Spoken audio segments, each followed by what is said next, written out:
Hi everybody, I hope you are doing well. Today we'll talk about how to fix or how to solve the problem of you don't have permission to access on the application of Duolingo. We click on settings.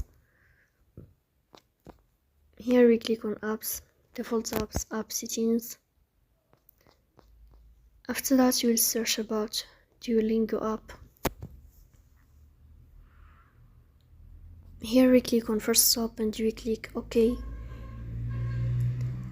Then you will enter to the window of storage.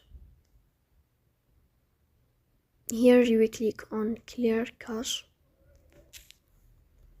In the end, you will turn on your airplane mode and you will turn off your airplane mode again to fix that problem.